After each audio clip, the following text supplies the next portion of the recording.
Hi friends, అందరూ ఎలా ఉన్నారు? అందరూ బాగున్నారని కోరుకుంటున్నాను. ఈరోజైతే నవరాత్రులు మనకు వారాహి నవరాత్రులు అనేది ఈరోజు నుంచి స్టార్ట్ అయిపోయేసాయి. ఈరోజు అంటే 26వ తేదీ నుంచి 26వ తేదీ నుంచి వారాహి నవరాత్రులు స్టార్ట్ అయ్యాయండి. 4వ తేదీ వరకు ఉంటాయన్నమాట. మనం నవరాత్రులకి స్టార్టింగ్ అయ్యాయి కాబట్టి నిన్న అమావాస్య ఉండింది, ఈరోజు పాడ్యమి కాబట్టి ఈరోజు స్టార్ట్ అయ్యాయి కాబట్టి మనం ఈరోజు నుంచి అంత పటాలు అనేది ముందుగా నిన్న అమావాస్య కాబట్టి తుడుచుకోము. దానివల్ల నేనైతే ఈరోజు అయితే క్లీనింగ్ చేసుకుంటున్నానండి. ఎందుకంటే నాకు అమావాస్య అయిపోయిన తర్వాత పటాలు క్లీనింగ్ చేసుకోవడం అలవాటు అయితే ఉంది. దానివల్ల అంటే వేరే వాళ్ళు చెప్పారు అమావాస్య అయిపోయిన తర్వాత క్లీనింగ్ చేసుకుంటే మంచిది అని చెప్పి, దానికని నేను అదే ఫాలో అవుతూ ఉన్నాను. ఈరోజు మనమైతే ఇంకా సాయంత్రం పూజలు కాబట్టి మనం ఇప్పుడు ఉదయమే మనం పటాలు అవి క్లీన్ చేసేసుకునేసి దీపాలు కడిగి నీట్ చేసి పెట్టేసుకునేసామంటే సాయంత్రం అనేది మనకు ఈజీగా ఉంటుందన్నమాట. మీరు ఎలా ప్రిపేర్ అవుతున్నారో నాకు కామెంట్ రూపంలో తెలియజేయండి.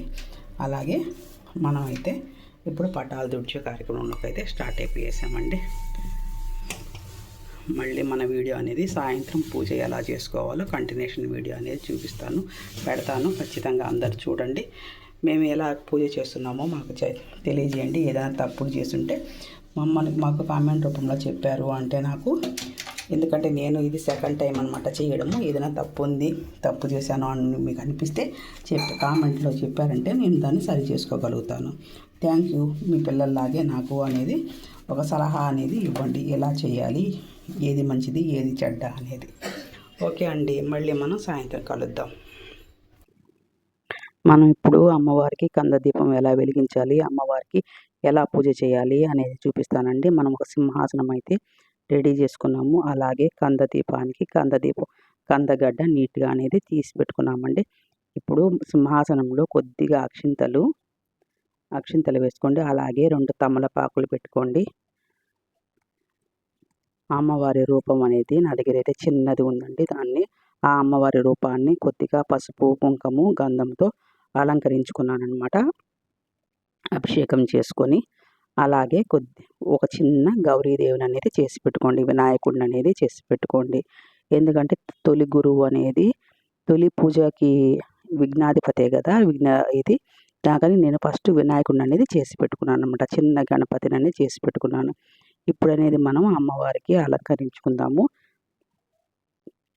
కందదీపానికి కానీ నీట్గా పసుపు పూసుకోండి. పసుపు కుంకుమతో అనేది అలంకరించుకోండి. అలాగే ఒక చిన్న ప్రమిద, కందగడ్డకు సరిపోయే ఒక ప్రమిదను తీసుకోండి. ఆ ప్రమిదను కూడా నీట్గా కడుక్కొని పసుపు కుంకుమతో అలంకరించుకోండి. ఒక 2 తమలపాకులు అనేది ఆ ప్రమిదల కింద అనేది పెట్టండి. పెట్టిన తర్వాత కందదీపం అమ్మవారికి పూలతో అలంకరించుకొని అమ్మవారికి మంచిగా ఒక మనస్ఫూర్తిగా ఒక కోరికను కోరుకునేసి దీపాన్ని అనేది వెలిగించుకోండి. మీ కోరిక అనేది ఖచ్చితంగా అనేది నెరవేరుతుంది. ఇలా ధూపదీపాలతో సాంబ్రాణి వేసుకొని అమ్మవారికి ధూపదీపాలతో పండ్లతో నివేదన చేయండి. చేసుకున్న తర్వాత అమ్మవారికి మూల మంత్రం ఓం నమో వారాహీదేవి అంటూ మా అమ్మవారికి పూజ చేయండి. మీకు అష్టోత్తరం వచ్చు అనుకుంటే అష్టోత్తరం చేసుకోండి, లేదు అంటే ఓం నమో వారాహీదేవి అంటూ పూజ చేసుకోండి. ఇప్పుడైతే నేనైతే పూజ అయితే స్టార్ట్ చేస్తున్నానండి. నేనైతే ఓం నమో వారాహీదేవి అనే మాత్రమే పూజ చేసుకుంటాను అన్నమాట. అలా కొద్దిసేపు పువ్వులు అక్షింతలు 2 తీసుకొని రెండిటితో కలిపి అమ్మవారికి పూజ అనేది చేసుకుంటాను అనమాట అండి. ఇప్పుడు మనం అనేది ఈ విధంగా అయితే చేసుకున్నాం కదా. ఈ వీడియో కనుక మీకు నచ్చితే లైక్ చేయండి, షేర్ చేయండి, సబ్స్క్రైబ్ చేయండి. నేనైతే 2 సంవత్సరాల నుంచి చేస్తున్నానండి. నాకైతే బాగుంది, మనసుకు అనేది నిమ్మతంగా ఉంది. దానివల్ల నేనైతే ఇలా చేస్తున్నానండి. ఇలా మీరు అందరు చేసుకోవాలని కోరుకుంటున్నాను. ఇలా అమ్మవారికి పూజ చేసిన తర్వాత కర్పూరంతో హారతనివ్వండి. మీరందరూ ఇది వీడియో చూసి అందరికీ నచ్చుకుంటుంది అని నేను కోరుకుంటున్నాను. Thank you.